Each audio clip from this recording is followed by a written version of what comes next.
Workers pull out a 3-year-old from the rubble of the landslides in Davao de Oro.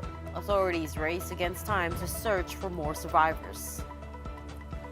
An SWS survey reveals that more Filipinos are warming up to the ICC's investigation into the Duterte administration's war on drugs. And we are welcoming the Chinese New Year in a couple of hours. We will get the latest on celebrations in Binondo, as well as speak with a Feng Shui expert about what's in store for the year of the wood dragon. Welcome to the show. I'm Regina Lay. I'm Angela Lagunzad-Castro. And I'm Gretchen Ho. Well, maybe we should greet them first. It is the eve of Chinese New Year. Nobody wore red. Because well, the couch is red. Our couch is red the year round, every single day, so we can't possibly wear red. But you know, we're celebrating in spirit, inside, I guess. But before that, before we get to the celebrations, an update on the tragedy in Davao, where the number of fatalities and missing people from the landslide in Mako, Davao de Oro went up overnight, sadly. It's forced rescuers to work double time. But one piece of good news is a young survivor has turned up, shedding hope for many families still waiting for news on their loved ones. Let's get more details from our reporter, Mon Gualvez, who is with us live from Mako, Davao de Oro. Mon, tell us a little bit about today's search. Dumoble ay trumiple yung mga missing overnight. Give us more on that.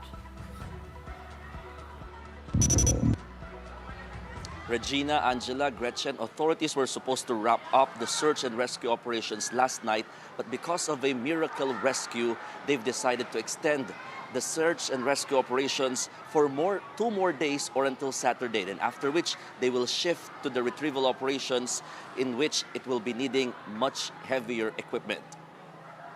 After days of search, responders were able to find alive a 3-year-old girl from the landslide rubble in Mako, Davao de Oro. It was a miraculous moment for all as death toll and the number of missing individuals start to pile up. Rescuers say the little one was still very much conscious when they found her underneath all the debris. Orlando, her father, kept his hope alive through prayer as he waited for rescuers to bring back his family. Pasalamat ako sa Diyos na ating Panginoon na Allah. Binigyan pa ng pagkakataon ng anak ko na buhay pa. Sana yung asawa ko at saka yung dalaga ko makita yun, buhay pa rin. Another thing to be thankful for is that the little girl did not sustain any major injuries. Chinek ng doktor yung mga vital signs. Sa awa ng Panginoon, maganda lahat ang resulta. Pero may nakita lang na medyo nagputlod ba yan, yung stomach niya. Other families are not so lucky and continue to wait for news on their loved ones. So far, death toll has climbed to 15, while over 100 people remain missing. Rescuers are now working double time to find more survivors. Ladies, the Davao de Oro provincial government admits or says it will no longer allow settlements along the landslide area. The LGU says and admits that relocating these residents will be a challenge, but they remain committed to ensuring that nobody else will be a victim of landslide moving forward. Ladies. Okay, Mon, itong 3-year-old girl, paano siya nahanap? How was she able to survive? Oo, nakakagulat, no? It was really a miracle rescue na makita itong bata, itong 3-year-old girl, no? Dito daw nakita siya sa ilalim ng ilang mga yero at kahoy.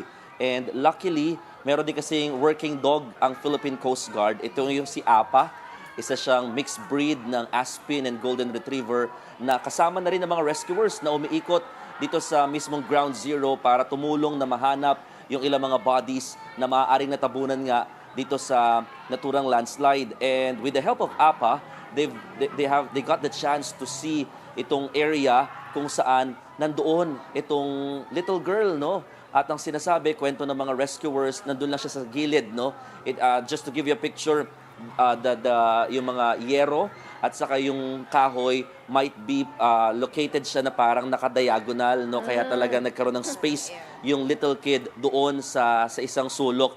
And then at the same time, nandun siya sa may bandang dulo na rin ng landslide area, kaya nagkakaroon daw tingin nila ng air, no, na nakakapasok doon. Plus, dahil nga tuloy-tuloy din yung paghuhukay ng mga rescuers doon sa area, so nagkakaroon ng chance na may lumulusot na hangin eventually doon sa ilalim ng guho. Kaya naman, when they saw itong little girl, they immediately rushed her to the hospital para nga talaga ma-check yung vital signs, and luckily stable lahat ng vital signs, but they need to be sure. That's why she was transferred sa Tagum City in a bigger hospital to check the other parts of her body. I think that's one piece of good news we can hold on to. But Mon, kamusta naman the search and rescue operations today? Any improvements or they're running into the same challenges pa rin? Yeah, same challenges pa rin, pero with the hope, no, na may possible pa rin doon na makikita na buhay pa doon sa ilalim nga ng guho or the landslide area. But then again, ang sinasabi din kasi nila, in reality, only 48 hours lang daw tatagal ang isang tao, no, sa ganitong klaseng extent ng damage of grabing dami ng lupa, may bato pa, at the same time may mga bahagi pa ng puno ang nagsama-sama doon sa almost 5-story high building na taas nga nitong mga ng landslide area. Pero ngayon, isa rin sa mga nagpapahirap nga sa kanila yung kumbaga yung mismong yung mismong surroundings. Bagamat bawal naman dito ang mga residente, off limits sa kanila yan, pero yun nga, syempre yung pagdo-double time na sana may makuha pa silang buhay, yun yung tipong pinaka nagdadagdag sa kanila ng pressure. Kasi nga, pag dumagdag pa yung araw, mas dadami pa yung chances na baka puro hindi na nga buhay yung maaari nila makuha sa landslide area. Mon, we have over 100 missing persons. Ano? Lahat ba to presume na nalibing in the landslide o may iba pa silang angle na tinitignan? Also, pakilinaw na rin natin kasi kanina nagkaroon ng confusion, no? Nasabi dalawang bata ang na-rescue na kanina, pero apparently hindi pala yung isa ay lumapit lang na bata. Can you clear that for us? Oo, currently the number or figures of mga casualties from that said landslide nananatili pa rin sa number na 15 yung mga, or tumaas, no? Naging 15 na yung mga namatay dito at nakita nga sa nangyaring landslide. 31 or almost 32 na, no? Dahil dito nga sa nakitang buhay, injured, while 110 pa rin ang missing. You might be asking, bakit parang hindi nagbago yung mga missing and other figures? Maliit lamang yung tinaas niyan dahil hindi pa naglalabas ang authorities dito ng updated figures nung mga nangyaring rescue kaninang hapon. Ang latest figure na yan was actually 2:00 pa ng hapon ibinigay ng mga local authorities. They are very careful in releasing numbers or figures kasi nga they are verifying the identities and then they will match it with the identities naman doon sa mga missing para nga malaman kung kasama na ba doon yung mga hinahanap o baka addition lang ito doon sa mga namatay, no, or doon sa mga victims pa nga natin dito. On the second note, doon sa sinasabi nga na may possibility pa ba na baka buhay pa ba ito or baka buried na talaga silang lahat. Ito rin yung worry, no, ng mga authorities kasi nga they are just targeting na, or they are just saying na in 48 hours, no, or in 2 days ang kayang itagal ng isang tao sa ganung klaseng extent, no, or damage nga.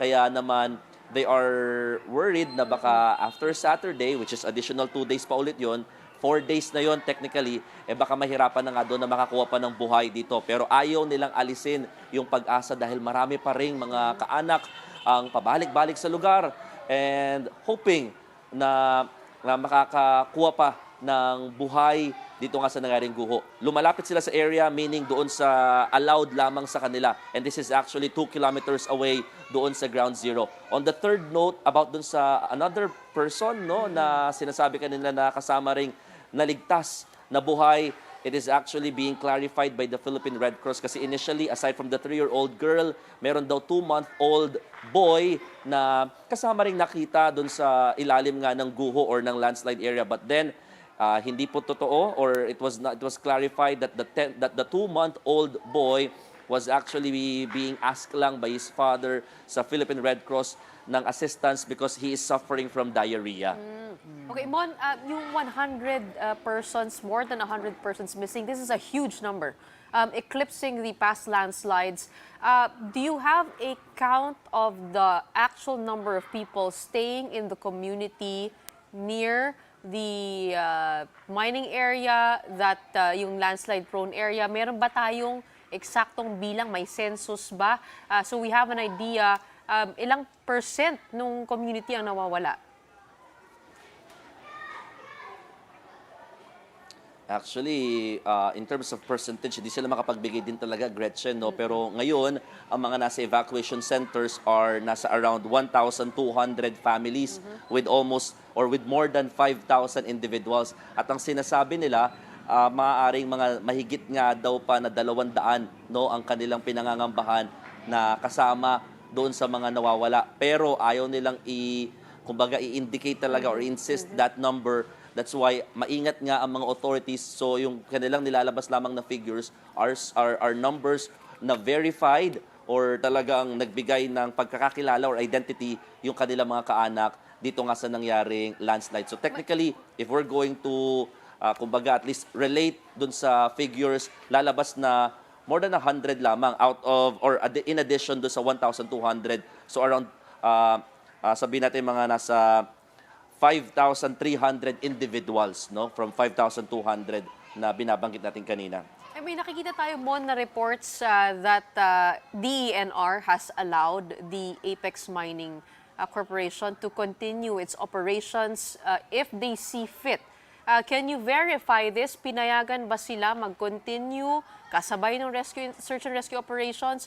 Ano ang lagay nung minahan?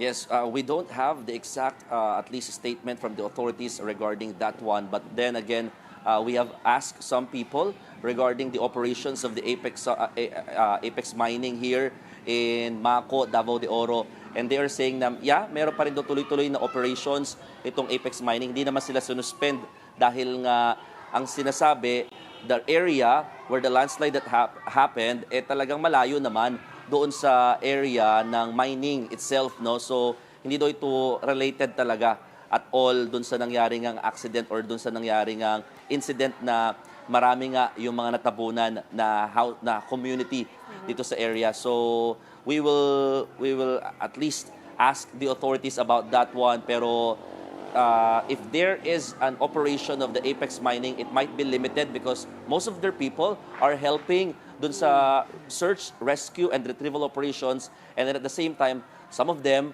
are now staying in the evacuation area, just like here in some schools in Mawab, Davao de Oro. All right, thank you so much for your updates again. Keep safe over there. We have News 5's Mon Gualvez. We were set to interview DENR Undersecretary Jocelyn Marcus Fregada about this disaster. Unfortunately, he canceled at the last minute due to some signal issues, but he did give us a statement, and it reads, causes of the landslide cannot be conclusively determined yet at this time. The DENR partner agencies LGU and private sector are still undergoing continuous search and rescue operations in the area, which is the first priority. An investigation will be conducted in a few days in partnership with the LGUs and other agencies, and any company may be held liable if they are found to have been the cause of such an incident. Now, here to talk us through the science behind it, we have with us instead geologist and disaster scientist Mahar Lagmay. He's the executive director of the UP Resilience Institute NOAA Center. Good evening, Mahar. Thanks for being with us. Good evening. Good evening, Gretchen. Magandang gabi. Regina and Angela. So I'm sure you've been tracking the news as well. I understand it's a little too early to be making conclusions at this point, but what can you tell us based on your understanding of how this landslide occurred? Could this possibly have been related to as well the mining operations in the area? At this point, I wouldn't be able to say anything in terms of the relationship of the mining operations and the landslide. But what I can say is that there was a lot of rain that happened towards the end of January, and I think January 31 up to February 1. That's based on the data that we have, and I know for a fact that our impact-based forecasting system or flood forecasting system was triggered, and it gave a list of places, including Mako, the municipality of Mako, wherein the rains was at a level that happens only once every 75 years. So that means that there was a lot of rain that was delivered.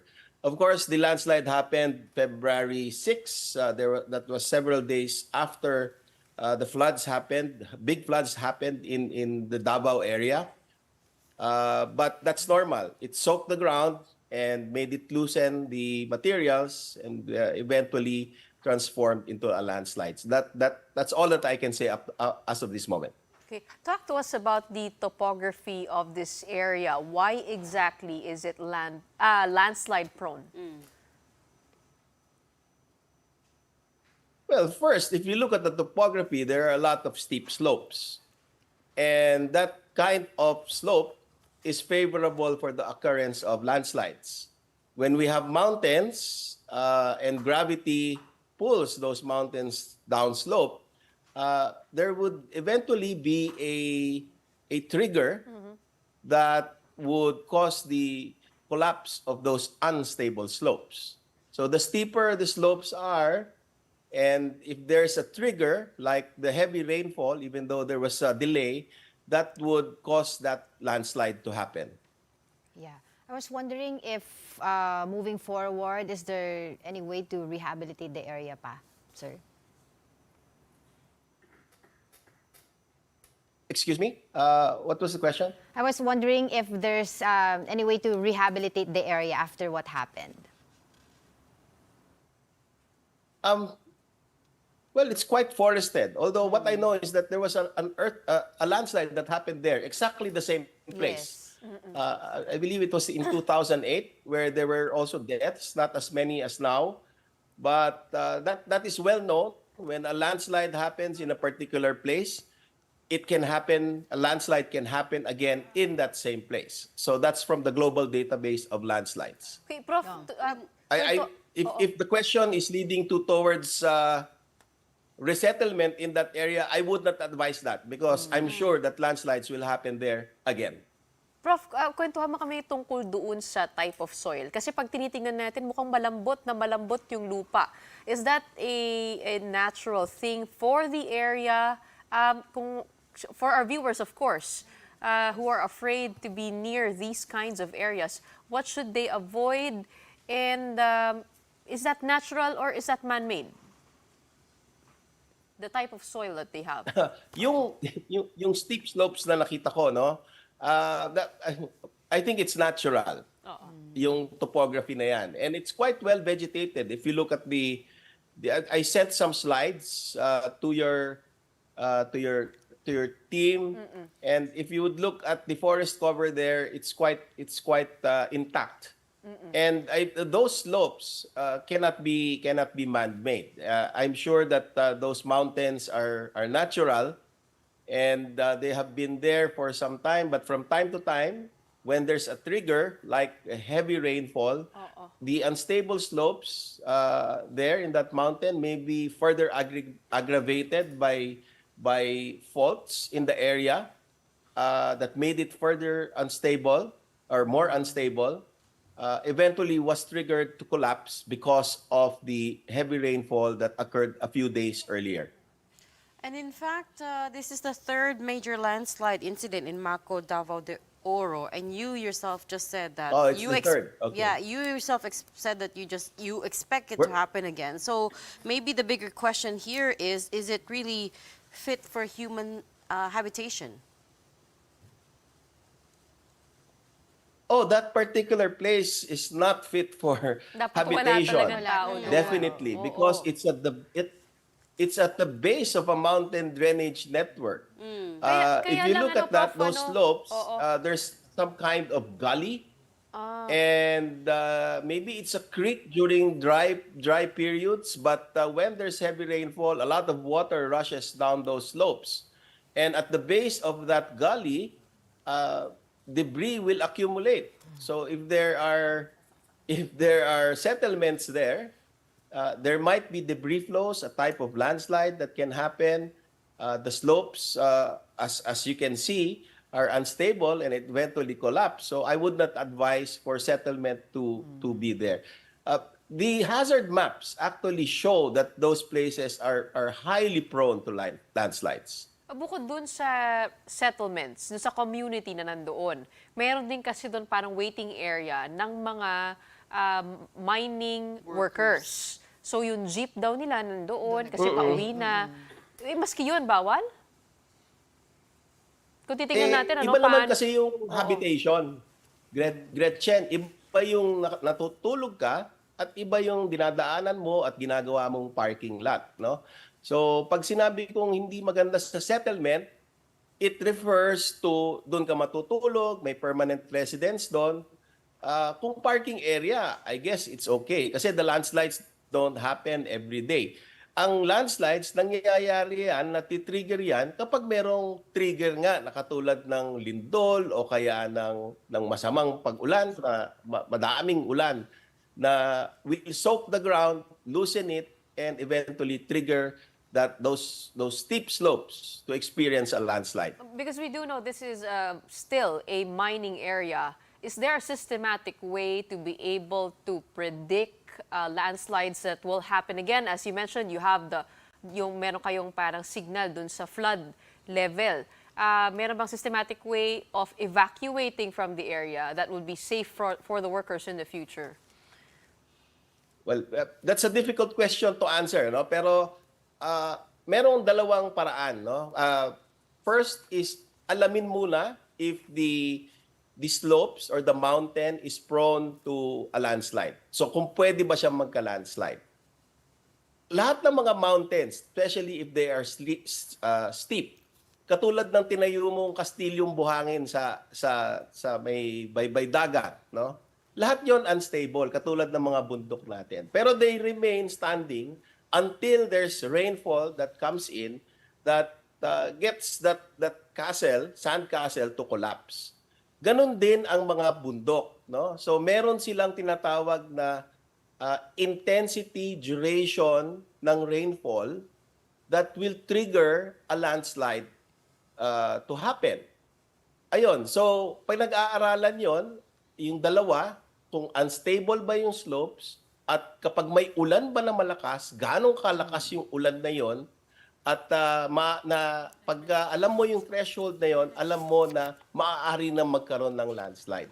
So, kung hindi naman habitation area, hindi naman permanent residence at merong trabaho doon, pag wala namang sama ng panahon, ay pwedeng magtrabaho doon or pumarada doon, daanan yon, pero wag titira doon. Kasi ayaw lang natin na palaging mas exposed. Kumbaga tumataas yung risk, no? So there's a way to find out based on that scientific knowledge more or less when those landslides will happen. Well, here's hoping the local officials are listening. Thank you so much for sharing your insights tonight, Professor Mahar Lagmay. Yeah. Maraming salamat po. Bye-bye. We're going to pause for a quick one right now. Right after that, a new survey shows more people are warming up to the idea of the International Criminal Court investigating former President Duterte's drug war. We'll run through the SWS numbers right after this. Stay with us.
Welcome back. You're still watching The Big Story here on One News. More and more Filipinos are now supporting the International Criminal Court's probe into former President Rodrigo Duterte's war on drugs. Based on a survey conducted by the SWS last December but only published yesterday, 53% of respondents believe that, quote, the ICC should investigate drug-related killings during the Duterte administration. That's higher than the 45% in March of last year. Those who disapprove also decreased to 24% from 26%. The same survey shows that 57% of Filipinos believe that the government should allow the ICC to conduct its investigation inside the country. The survey was conducted from December 8 to 11 of last year, and it had 1,200 respondents. While Malacanang has yet to respond to these results, a counsel to the drug war victims said President Marcos Jr. could order the PNP to implement the ICC's arrest warrant against Duterte should it be issued. ICC Assistant to Counsel Attorney Cristina Conti said in a radio interview that as PNP's Commander-in-Chief, Marcos has jurisdiction over the police and can allow the arrest of the former president. The PNP had earlier said, though, that they will not honor and enforce any arrest warrant issued by the ICC against Duterte. Now back to charter change, President Bongbong Marcos says he is for amendments but only for economic provisions and nothing more. The president said he will not stand in the way of debates for charter reform, saying it's key to supporting economic growth. But amid speculation that other parts like term limits will also be tweaked, President Marcos insists his team will stick to economic matters. We must allow this healthy and democratic debate to rage on, engaging. I will neither hinder this dialogue nor encroach on the prerogatives of Congress and the sovereign will of the Filipino people. This is actually a strong statement from the president regarding this, but the question here, is this enough para mais yung tension between upper and lower house? Exactly. Well, it's coming at a good time, at least. Of course, everyone takes their direction from him, right? Especially since there's talk, or rather there's concerns right now that might lead to a constitutional crisis if we are unable to settle this issue. We have retired Chief Justice Renato Puno as well, talking about, echoing pretty much Senate President Mig Zubiri's warning over the People's Initiative and the unintended consequences of this if not handled correctly. Let's roll that soundbite.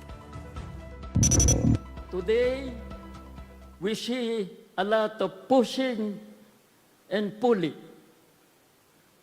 between and among different sectors of our society. The siege of political turmoil and may drag us to an unwanted constitutional crisis. We are more than fortunate that tonight we have the president, the leader of our people, who can share his invaluable insights and foresights on these divisive issues. How is the lower house taking this latest pronouncement from the president? Well, let's bring in mobile journalist Yera Pascual. Yera, what did the House Speaker say exactly?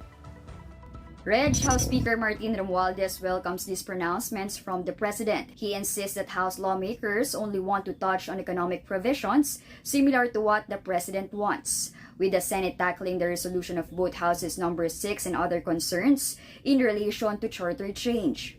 House Deputy Speaker J.J. Suarez urges senators to work on this task double time. Ang aking pakiusap sa ating mga kasamahan na senador, bilisan naman po natin ang ating trabaho. Sayang na sayang po ang oras at naiiwan na po ang Pilipinas. Meanwhile, the Makabayan bloc is still opposing Chacha efforts, believing that there may be other motives being pushed alongside it. The minority bloc also argues that there are enough initiatives to ramp up foreign investments without resorting to charter reform. Hindi ba biyahe siya ng biyahe? Hindi ba marami na raw ang nag-pledge na mag-invest sa Pilipinas?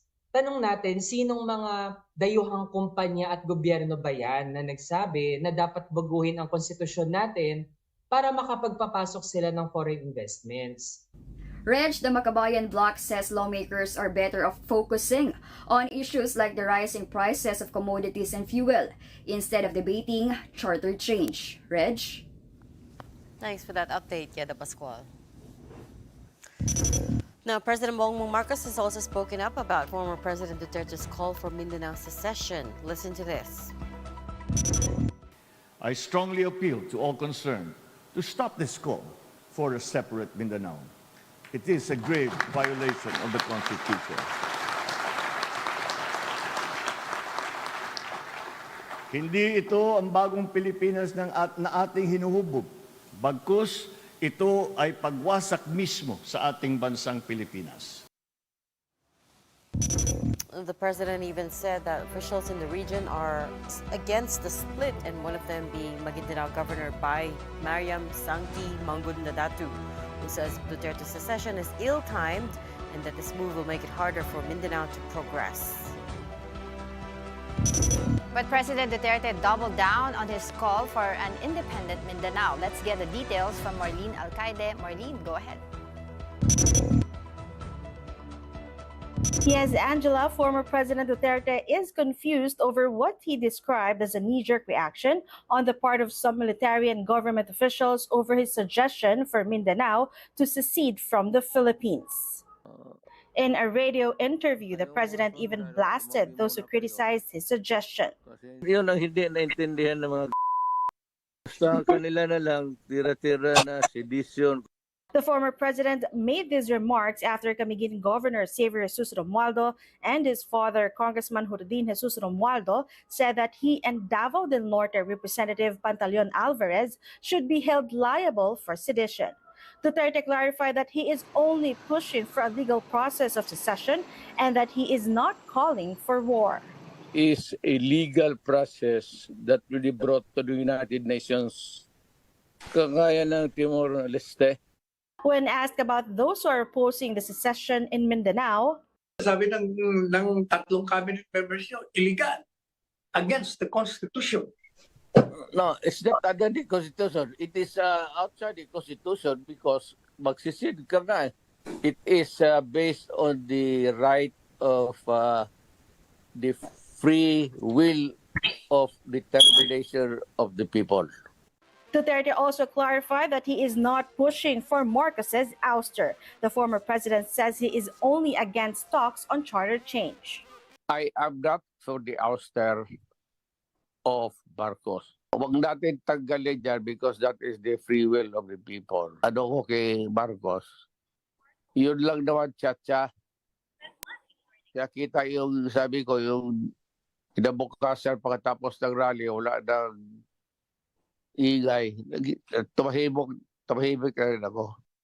Angela, political analyst Richard Herdarian described this secession issue as a form of psychological warfare. He says it is possible that the suggestion was prompted by the supposed impending release of the ICC's arrest warrant against Duterte, as well as the slashing of the budget of offices handled by Vice President Sara Duterte. Angela. All right, thank you, Marlene Alcaide. Up next, we're welcoming the Chinese New Year in just a few hours. Who will be lucky and not so lucky this year? We will ask that question to Feng Shui expert Tony Suvega. When the big story returns, keep it here.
still watching The Big Story here on One News. Kung si Fatsai is what the script says, because we are, after all, welcoming the Chinese New Year by midnight, which means we're saying goodbye to the Year of the Rabbit and welcoming the Year of the Dragon. As always, the question is, what's in store for us this year? Who's got all the lucky stars? So tonight we're talking to Feng Shui and paranormal expert Tony Suvega. Good evening, Mr. Suvega. Welcome to the show. Good evening. Yes. You welcome me to your show. Yeah, thank you. You're very welcome. Does our studio Ayun na, marami feel na. lucky? Does our yes. studio feel lucky this year? Yeah, it is. Maganda na. It Okay, is. okay naman. Okay. Wala. Anong Pagpasok meron? ninyo. What's in Well, store? in explanation, it's not only the year of the dragon that's coming in. We have what we call period 9. So there is the transition from period 8, the earth, the mountain, and then comes in the period 9, the fire, which includes you here. Media is included. That's nice. Media, television, the network. Yung 8, hindi masyadong swerte. 8 is the mountain, so it's not your turf. Oo. Your turf is the period 9. Oo, kasi may mga shutdown. Ayun na naman. What else do we know, Mr. Suvega, in terms of what's in store for the lucky signs? Well, I will just to explain the period 9 to shifting to period 1. Period 9, that's 20 years from today. So that's about 2043. And then comes period 1, that's until 2063. I don't know if I'm still alive by that time. Wait, so the periods... It's always 20 years thereafter. So, meaning the forecast that you're talking about, like with media, Yes. will last for the next 20 years. Correct. That's it. Okay, bakit sinasabi po nila na dapat manganak ka ng Dragon Year? Hindi ako naniniwala doon. Really? I beg to disagree. Okay.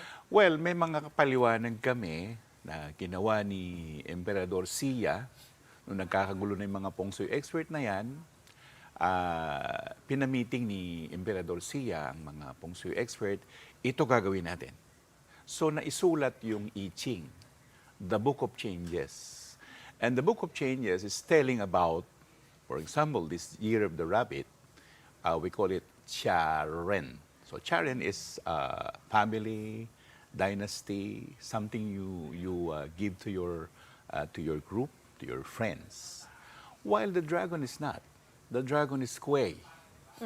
Kuei means rift, separate. Hiwalay kayong lahat. Ganon. So there's something wrong with the dragon this year. That's why po ba, kaya napansin namin, yung pagpasok ng Year of the Dragon, ay maraming naghihiwalay, Yes. showbiz, True. politika. True. That's why, that's a connected siya best- sa Year of the Hindi, Dragon. rabbit pa Yeah. yun. Hindi, pero ngayon Well, din. nag-shift na siya eh. Nag-shift na siya. I was hoping it would change. So, what are the signs that will be the luckiest this year? The luckiest, of course, we have 12 zodiacs. No? The 12 zodiac signs are being given the baton of the title. So the dragon gets the tai sui. Tai sui is a problem on the part of the dragon. So hindi siya dapat magulo, makulit. Hindi siya dapat palagastos. No? Kasi ang dragon ay all about finances. Yeah.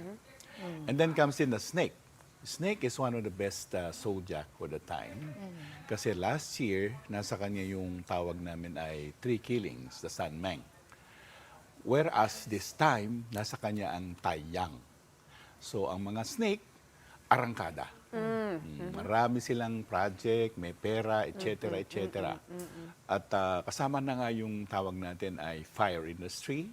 So magre-rate ang fire industry. Yun. Then comes the horse. Horse is a problem. Meron siyang tawag 3 killings na naki-snake dati, napunta sa kanya. Ang madali lang naman ang solusyon nun.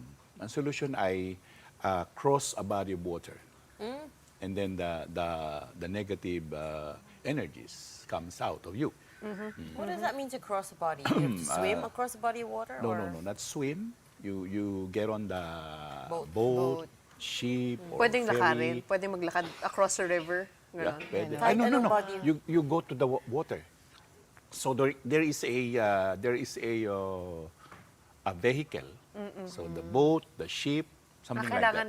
You have to ride something to Yes, cross the river. Yes. The idea is something like there is what we call ling, L-I-N-G, the composites of the yin-yang, the male and the female. And when this ling sees the water, it stops. It's a natural phenomena. That's why it comes. Okay, I'm Year of the Horse.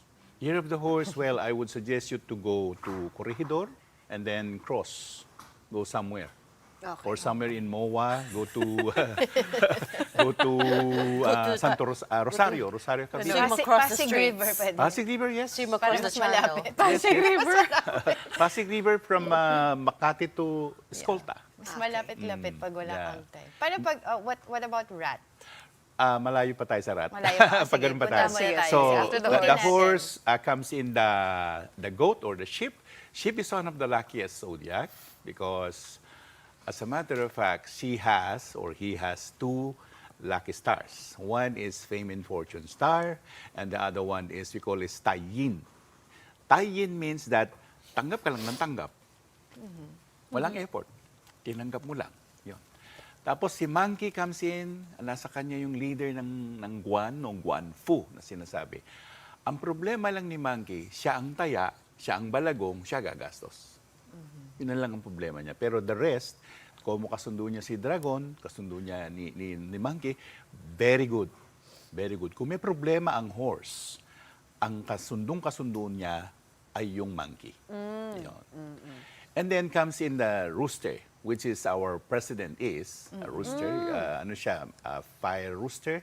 Ang former president naman ay wood rooster. Ang rooster hindi magkasundo. Nagsasabong yan. So, sinulat niya ni Confucius na hindi pwede magkasundo ang rooster. Tsaka rooster. Rooster. They fight. Merong problema ang presidente. Ang problema niya ay tinatawag naming sifu. Ang su, death. Merong death star. So, ingat-ingat lang yung Pangulo natin. Death Star, Yeah, D-E-B-T. it is a death star. And, to make it worse, meron siyang yellow star 5. Hindi siya pwedeng, dapat behave lang siya. Yun. And then comes in the dog. The dog is the, kaaway ni dragon yan. So, isa yan sa dapat tumawid ng ilog, ng bay, or something like that. And then comes in the pig. The pig is one of the luckiest zodiac kasi nasa kanya yung energy ng dragon. We call it longda. Ang longda, long is dragon. So yung dragon, sumapi dun sa pig. Ibig sabihin, lahat ng chance niya for the time, mas maswerte pa siya sa dragon. And then comes the rat. The rat has quite a phenomenon this time or itong mga nakaraang taon ng rabbit. Doon kaaway niya yung rabbit. But, merong but, nadaanan na niya na yun, natapos na yun. Now, he gets the mountain form. Nasa kanya yung bundok. Pag nasa iyo yung bundok, ikaw ang bida. Wow. Hoy, ako rat. Sinabi niya rabbit kaaway. Oo, Kasi magkakaaway yung yan. asawa ko rabbit eh. So Wow. lagi kami Abangan po Alam sa na, di ba? This is even before the Hindi year ako of pwede the mag-comment, baka Anyway. makita. Okay, after the rat is the ox. Ox gets the star, we call it Fuda. Gets, hindi ako nagmumura. Sabi ko, Fuda. Yung Fuda ay, fortune star. So sa kanilang 12 na yan, pinakamayaman yung ox. Siya pinakamayaman. Ang problema lang ni rabbit, or the tiger, the next to it, the tiger gets the diauke. Ang diauke ay, eto na yung project, sir, ma'am, teka muna, cancel muna. Ganun ang diauke. So wag umasa, pero the tiger is also a friend of the dragon. Meron chance rin ang tiger. And then, the last, hindi ba pala the last? The other one is the rabbit gets the bingfu. The bingfu means illness. Yun lang ang ingatan nila, yung bingfu na yan. As a matter of fact, yung mga lalaki na katulad ko na matanda na, kailangan ingatan ng kalusugan. Yun. Sumunod doon, yung sumunod doon ay ang dragon na. Dragon. Tai Sui, tapos yung Taiyang. So, yun ang last, yung Bingfu. So, ano ba yung mga pwedeng lucky charms na pangtaboy ng malas for this Okay. year? As For a matter of generals. fact, I go with Joey Yap, who is a Singaporean Feng Shui expert din. We rate it as, sige, trabaho nyo yan, komersyo nyo yan. But, can you see, meron ba akong hawak na charm? Wala. I don't have. Parang kayo nga yung pinakasimpleng nakita ko na. Yeah, I don't have. Because, Minimalist, sir. because wala akong believe sa charm. Wala. What do you believe in? Prayers. Okay. Prayers is the best. Prayers is the best. As a matter of fact, ako, humahanga ako sa mga Buddhists kasi wala pa yung COVID, nagdasal na ang mga Buddhists para hindi maano yung COVID. Ganon. Ngayon, nagdadasal na naman sila uli kasi may mga lindol. Yung kaninang pinapanood ko, kaninang landslide, it's just but a sample. Because there will be so much landslide here and there. Why? Because yung tawag namin Loshu Star 2 gets to that point na yung tawag namin ay soon XUN, the ground is being crumpled or grumbled. Magkakaroon ng lindol, hindi lang sa Davao de Oro. So you don't, you're not recommending any kind of charms? Kasi No, they as a matter also- of fact, I was already sizing up the one selling sa social media. Ano lang rate of 10, 3, 2. So bakit pa ako bibili? What do you mean? What do you mean? Scale of 10, pag tininan ko yung charm, 1 to 10, 2, 3. Baba.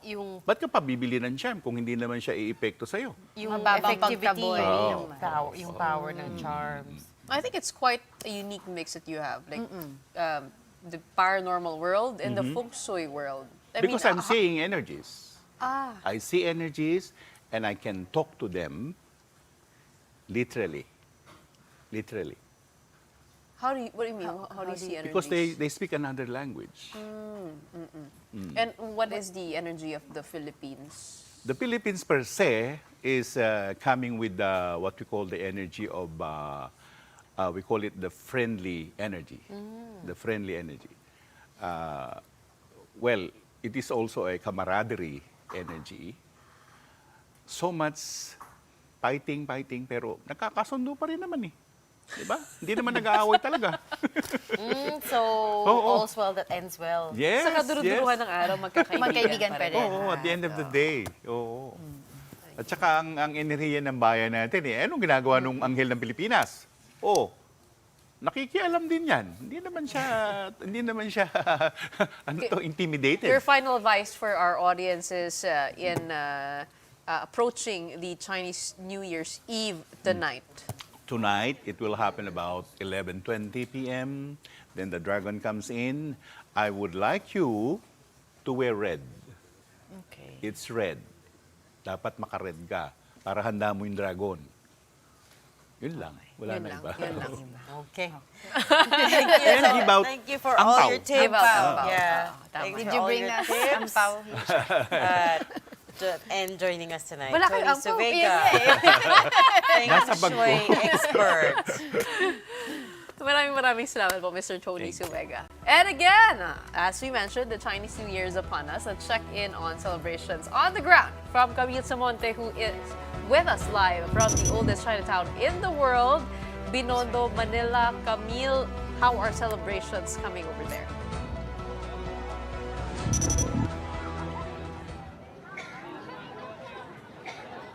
Hi Gretchen! Naku, alam mo, ramdam na talaga yung Chinese New Year dito nga sa Binondo, Manila. Kaliwat kanan, yung mga kainan, yung mga nagtitinda ng mga pampaswerte, and of course, yung dragon dance. And currently, nandito tayo ngayon sa Jones Bridge dahil magkakaroon ng program and 12 minutes na fireworks display para nga sa pagsalubong ng Chinese New Year. At kung nakikita nyo nga, puno na ng mga tao rito at naghihintay na nga sila at excited na makanood ng fireworks display.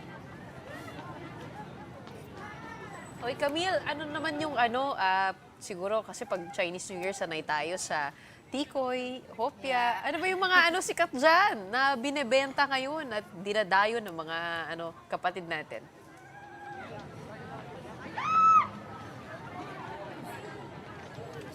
Naku, alam mo, ang napansin ko rito, marami ngayon na pumunta dito sa Binondo.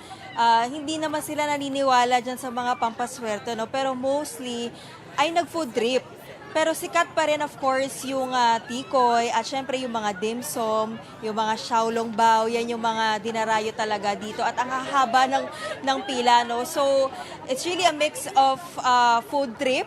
At syempre, yung mga naniniwala nga rin doon sa pampaswerte. At marami rin kasing mga maliit na program na hinanda dito yung mga establishment. No? May mga kanya-kanya silang program ng countdown. So talagang bumalik na yung sigla ng Binondo kapag ka-Chinese New Year. Camille, kamusta naman yung seguridad dyan sa area mo? May estimate na din ba kung ilang mga individuals ang pumunta dyan for the celebration?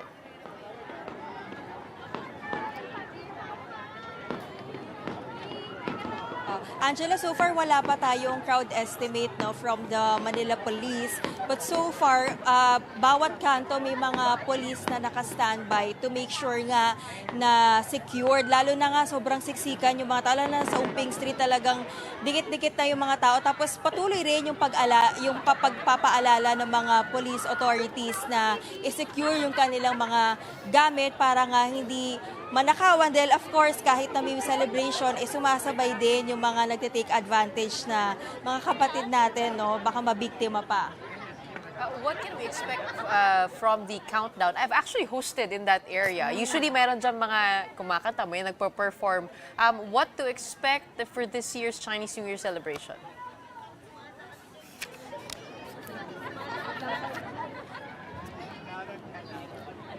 So tonight, no, like for example, in Lucky Chinatown, meron na silang mini concert na nagsa-start na doon. And may mga artists na nagpe-perform, meron ding inaabangan doon na dragon dance, and meron ding Feng Shui na forecast. No? So may mga kapatid tayo na doon naman nag-aabang. And then meron naman ng mga lumipat na nga dito sa Jones Bridge para nga panoorin yung fireworks display. Until tomorrow actually, Gretch, no, maraming program ang Manila LGU sa Binondo at expect nyo na po sa mga nanonood kung pupunta kayo, mahabang pasensya dahil napaka-traffic po, pahirapan talaga sa paghanap ng parking. Pero mag-enjoy naman kayo, tiyak, sa food trip. Tama-tama naman yung suot mo, nakapula ka. Sabi nga ni Sir Tony, dapat mag-red. Kulang na lang ngiti. O, mag-smile ka naman dyan. Chinese New Year na, Camille. Oo, di ba? At ikain mo na lang kami ng masasarap na tikoy at hopya. Maraming salamat. It is going to be the Year of the Dragon. That was Camille Samonte joining us live from Binondo, Manila. And that's the show tonight. Buti na lang, red yung couch niya. Meron Some energy at least, right? We are One News, all sides, all the time. Have a great celebration with your family. Thanks for tuning in. Have a good night and a great weekend and a wonderful celebration. And if you happy do birthday celebrate. to your daughter. Oh, thank you. Yeah, she turned 5 today. Thanks for tuning in.